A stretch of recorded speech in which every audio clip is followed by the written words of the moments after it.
Vamos abrir um arquivo de caso que está acumulando poeira há mais de uma década. Um mistério que tem frustrado fãs, gerado inúmeros boatos e que parecia ser destinado a permanecer sem solução. O caso da sequência desaparecida. Elementar, meu caro Watson, mas o que não é nada elementar é descobrir o que diabos aconteceu com Sherlock Holmes 3. Já se passaram mais de 13 anos desde que vimos Robert Downey Jr. e Jude Law pela última vez como duplas de detetives mais icônicas de Londres. Um jogo de sombras nos deixou com um gancho perfeito. Holmes, tendo sobrevivido à queda mortal com o professor Moriarty, se esconde à vista de todos no escritório de Watson, pronto para a próxima aventura. Então, nada. Silêncio. Anos de silêncio que transformaram a expectativa em uma lenda e um projeto fantasma que muitos de nós presumimos estar morto e enterrado, infelizmente. Mas como o próprio Holmes, o projeto nunca esteve realmente morto. Ele estava apenas esperando o momento certo para se revelar. E agora, finalmente, temos a maior pista em mais de uma década vinda diretamente da produtora Susan Downey, uma das mentes por trás da franquia. Uma pista que não apenas confirma que Sherlock Holmes 3 está vivo, mas que revela uma mudança de direção tão radical, tão inesperada que pode redefinir tudo o que sabemos sobre essa versão do maior detetive do mundo. Mas depois da vinheta, vamos lá.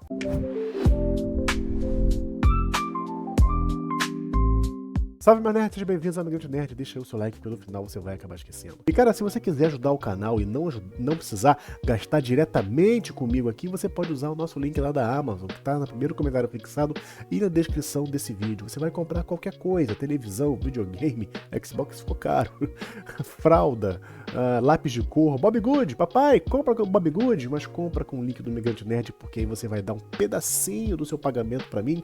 Jeff Bezos não vai ficar mais pobre e eu com certeza vou ficar mais rico. Então, se você quiser ajudar o canal, muito obrigado, tá lá embaixo. Antes de mergulharmos na grande revelação, precisamos entender por que esse mistério durou tanto tempo. Por que um estúdio como a Warner Bros. Deixaria uma franquia de $1 bilhão na gaveta por 13 longos anos? A resposta é uma combinação de sucesso avassalador, expectativa paralisante e o que só pode ser descrito como um dos mais longos períodos de inferno de desenvolvimento da história recente. Primeiro, vamos aos fatos irrefutáveis. A razão pela qual Sherlock Holmes 3 nunca foi oficialmente cancelado é muito simples. Dinheiro, mas muito dinheiro. Os dois primeiros filmes, dirigidos por Guy Ritchie, não foram apenas sucesso, eles foram locomotivas financeiras que redefiniram o personagem para uma nova geração. O primeiro filme, Sherlock Holmes, lançado em 2009, foi feito com um orçamento de $90 milhões e arrecadou um impressionante 524 milhões em todo o mundo. 2 anos depois, Um Jogo de Sombras aumentou a aposta com um orçamento de 125 milhões e superou seu antecessor faturando $543 milhões globalmente. Juntos, os filmes arrecadaram mais de $1 bilhão com um orçamento combinado de 215 milhões. Isso é um retorno sobre investimento de quase 400%. Em Hollywood, esses não são números que você ignora. Esses são números que garantem sequência, não importa quanto tempo leve. Isso estabelece o porquê da persistência do estúdio. A franquia era uma mina de ouro. Então, se o dinheiro estava lá, qual era o problema? A resposta está em uma crônica de atrasos e obstáculos. A sequência foi confirmada em 2011, logo após o lançamento de Um Jogo de Sombras. Mas o que se seguiu foi um longo e tortuoso caminho. Entre 2011 e 2018, o projeto ficou preso no que a indústria chama de inferno de desenvolvimento. Vários roteiristas foram contratados para tentar decifrar o roteiro, mas nada pareceu funcionar. Um fator crucial nesse período foi a agenda de Robert Downey Jr., que não era apenas uma estrela de cinema, ele era o centro de um universo cinematográfico da Marvel. Seus compromissos como Homem de Ferro tornava quase impossível encontrar uma janela para filmar o projeto da escala de Sherlock Holmes.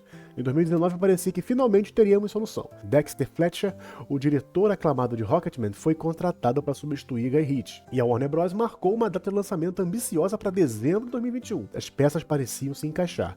Mas então, 2020, o mundo parou e nós tivemos a pandemia. Nas palavras do próprio Fletcher, descarrilhou completamente o projeto. O filme foi adiado indefinidamente e Fletcher acabou se movendo para outros compromissos, logicamente. No entanto, a questão vai além de agendas e pandemias. Havia uma pressão interna imensa. Em várias entrevistas, tanto a produtora Susan Downey como o ator Jude Law enfatizaram que não queriam apenas fazer outro filme. Eles sentiam a necessidade de superar os dois primeiros. Susan Downey disse que a barra estava muito alta, enquanto Law mencionou a grande vontade de todos nós de fazer dar certo. Isso nos leva a um ponto crucial para entender a longa espera. O hiato de mais de uma década criou um paradoxo. Por um lado, aumentou a nostalgia e o desejo dos fãs. Pessoas que na época eram adolescentes quando assistiram os filmes, agora são adultos. E a afeição pela química entre Downey Jr. e Law só cresceu. Por outro lado, essa mesma passagem de tempo elevou as expectativas num nível quase impossível. O filme não pode ser apenas bom, ele precisa ser um evento cultural para justificar sua existência. Robert Downey Jr. não é mais apenas uma estrela da Marvel, ele é um ator vencedor de Oscar, é outro nível, outro patamar. O calibre esperado de seus projetos é maior do que nunca. Essa combinação de nostalgia, sucesso original e o status elevado do elenco criou uma tempestade perfeita de expectativas. A busca incessante pelo roteiro perfeito não é apenas um processo criativo padrão, é uma resposta direta a essa pressão imensa. Eles ficaram presos, tentando criar algo que pudesse satisfazer uma década de hype. E isso nos leva à notícia que pode finalmente quebrar esse impasse. Em uma entrevista recente para o site Collider, a produtora Susan Downer finalmente nos deu algo substancial. Quando questionada sobre quão perto o filme esteve de ser feito no passado, ela admitiu que eles chegaram muito perto, mas que está grata por não terem feito aquela versão. Mas a verdadeira bomba veio quando ela discutiu a direção que eles estavam explorando agora. Ela disse, e eu cito aqui, abre aspas, temos falado sobre uma direção um pouco diferente. Ok, é interessante, mas então ela continuou, abre aspas, sempre foi meio que ambientado na América. Ela conclui dizendo, se isso é uma boa ideia, eu não sei, não tenho certeza, mas eu adoro essa ideia. Fechamos aspas aqui. Isso é mais do que uma pequena mudança, é um terremoto. Sherlock Holmes é a personificação de Londres. Ele é a névoa de Baker Street, os detalhes sórdidos da sociedade vitoriana, o labirinto de ruas paralelepípedos. Tirar Sherlock Holmes de Londres é como tirar o Batman de Gotham, ou o Superman de Metrópolis. A cidade não é apenas o cenário, ela é parte da identidade do personagem. Então a pergunta que surge é monumental. Quem é Sherlock Holmes em Londres? E o que exatamente significa ambientado na América? No contexto do final do século XIX. A resposta a essa pergunta não é apenas sobre geografia, é sobre um conflito fundamental de mitologias. Essa mudança de cenário, se realmente acontecer, não é apenas uma escolha criativa para dar um novo visual à franquia. É uma jogada temática profunda que coloca o próprio ethos de Sherlock Holmes à prova, confrontando com a única mitologia cultural talvez tão poderosa quanto a sua, o Velho Oeste americano. Vamos pensar aqui. Qual é a essência do mito de Sherlock Holmes? Ele representa a vitória da lógica sobre o caos. Ele é a encarnação da ordem científica, triunfando sobre a desordem da paixão humana e do crime. O seu campo de trabalho é a metrópole industrial, um ambiente denso, complexo, onde cada mancha de lama, cada cinza de charuto, cada fio de tecido conta uma história que só ele consegue ler. Ele é o mestre nos detalhes, o sacerdote da dedução. Agora pensem no mito do Velho Oeste americano. É o oposto. É a celebração da selvageria contra a civilização, do individualismo rude contra a lei institucional. A justiça não é encontrada num tribunal, mas no final de um revólver. É um mundo de vastos espaços abertos, de simplicidade primitiva, onde as regras complexas da sociedade se desfazem e a sobrevivência depende da força e da rapidez e não da sutileza intelectual. Colocar Sherlock Holmes no Velho Oeste é criar um conflito temático fundamental. A mudança de cenário se torna o motor da trama. Como o método de Sherlock Holmes funciona quando não há 5 tipos diferentes de lama de Londres para analisar, apenas a poeira de um único deserto? Como ele deduz a profissão de um homem quando todos são pistoleiros, garimpeiros ou fazendeiros? Como seu intelecto superior protege em uma cidade onde a lógica de um argumento é respondida pelo saque de um Colt 45? A questão central do filme deixa de ser apenas quem cometeu o crime para se tornar o método Sherlock Holmes vai sobreviver à América. Isso eleva a narrativa de um simples mistério para uma exploração filosófica do personagem. É testar se a ordem na mente de Holmes pode impor um padrão sobre o caos inerente da fronteira americana. Mas agora é crucial a gente ser muito preciso aqui. Quando pensamos em Velho Oeste, geralmente imaginamos o auge da era dos cowboys, que é por volta de 1870. Mas os filmes de Sherlock Holmes se passam por volta de 1890, 20 anos depois. Historicamente, isso faz uma diferença enorme. O censo dos Estados Unidos em 1890 declarou oficialmente o fim da fronteira americana. Isso não significa que o Oeste estava completamente domesticado, mas sim que estava num estado de transição fascinante. Cidades como São Francisco e Denver estavam se tornando metrópoles industriais, repletas de intrigas políticas e financeiras. As ferrovias cruzavam o país, trazendo consigo a industrialização, mas também conflitos brutais por terra e recursos. A era dos grandes fora da lei estava terminando, mas figuras lendárias como Wyatt Earp ainda estavam ativas. E talvez o mais importante para a nossa história, agências de detetives privadas, como a famosa agência Pinkerton, eram uma força poderosa, muitas das vezes contratadas por barões da indústria para impor impor sua própria versão da lei. Esse é um cenário perfeito para Holmes. Não é o oeste totalmente selvagem, mas uma fronteira onde a civilização e a barbárie colidem violentamente. E, curiosamente, essa ideia tem raízes no próprio trabalho de Sir Arthur Conan Doyle. A longa segunda parte do seu primeiro romance de Holmes, Um Estudo em Escarlate, é inteiramente ambientado na América, detalhando uma história de vingança que começa em Utah, com os Mormons. Doyle também escreveu contos de faroeste, como The American Tale, ambientado em Montana. Portanto, a ideia de conectar Holmes à América não é uma heresia completa, é a expansão de um fio que já existia no cânone. Com esse cenário em mente, podemos começar a deduzir como seria um enredo plausível. Vamos pensar em 3 hipóteses aqui. O mistério da ferrovia. Imagine Holmes e Watson sendo contratados por um magnata das ferrovias para investigar uma série de sabotagens mortais em uma nova linha que atravessa o território do Arizona. Isso levaria a uma cidade fronteiriça corrupta, onde a lei é controlada por um barão do gado e a única força na ordem é um solitário sobrecarregado xerife. Segundo, o caso do tesouro perdido. A trama poderia girar em torno de um dos grandes mistérios não resolvidos do Oeste, como a busca da lendária mina de ouro do holandês perdido. Holmes poderia ser contratado para encontrar um mapa apenas para descobrir que a caça ao tesouro é uma elaborada cortina de fumaça para um crime muito mais complexo, talvez espionagem industrial ou conspiração política. E por último, o duelo com o gênio americano. Em vez de enfrentar outro intelectual europeu como Moriarty, Holmes poderia encontrar seu igual em um tipo diferente de gênio, um inventor americano brilhante, algo como um Thomas Edison do mal, um carismático líder de culto que usa a mitologia do Oeste para poder manipular os seguidores, ou talvez até o mesmo chefe da agência de detetives rival, como a Pinkerton. A beleza desse cenário é que ele permite que a franquia mantenha sua inteligência e complexidade de mistério, ao mesmo tempo que abraça um novo gênero, o western. Mas há outra razão ainda maior e mais calculada por trás dessa mudança. A mudança para a América não é apenas uma decisão criativa, é uma decisão de negócios. E para entender isso, precisamos voltar em 2020, quando Robert e Susan Downey revelaram sua verdadeira ambição para a franquia. Em uma entrevista, Robert Downey Jr. deixou claro que não estava interessado em fazer apenas mais um filme. Ele via Sherlock Holmes 3 como ponto de partida para algo muito maior.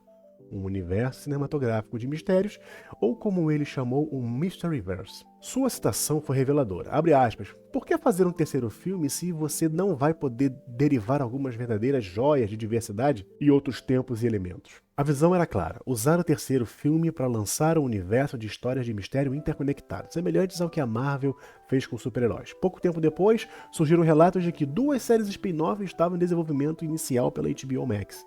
E aqui está o detalhe crucial, essas séries não seriam sobre personagens que já conhecemos, mas seriam concentradas em personagens que seriam introduzidos em Sherlock Holmes 3. De repente, a mudança para a América faz todo sentido estratégico. O universo de Holmes em Londres, embora rico, é relativamente fechado. Os personagens coadjuvantes que amamos, Lestrade, a Sra. Hudson, Mycroft, estão intrinsecamente ligados a Sherlock. É difícil construir um universo inteiro em torno deles. Mas na América, no final do século XIX, é um caldeirão de arquétipos, um terreno fértil perfeito para plantar a semente de spin-offs. Pensa em personagens que Holmes e Watson poderiam encontrar em suas jornadas. Um detetive durão da Pinkerton com seus próprios métodos, um xerife corruptível tentando manter a ordem em uma cidade sem lei, uma inventora genial trabalhando em segredo no meio do deserto, um fora da lei carismático com um forte código de honra, uma espiã industrial nativa americana navegando entre 2 mundos. Cada um desses personagens é um potencial protagonista da sua própria série da HBO Max. Sherlock Holmes 3 não seria apenas uma sequência, mas um backdoor pilot para um universo inteiro. A mudança de cenário de Londres para a América é a chave que destrava o potencial Mysteryverse. É uma forma de introduzir um elenco de novos personagens de uma maneira orgânica, testá-los com o público e em seguida lançar suas próprias histórias. Claro, essa é uma estratégia ambiciosa e cheia de perigos. A história de Hollywood está repleta de universos cinematográficos que tropeçaram antes mesmo de começar. Muitos falharam por causa da maldição do primeiro filme. O filme de lançamento está tão focado em preparar o futuro que esquece de contar uma boa história independente. Lembrem-se do Darkverse da Universal que começou com a Múmia.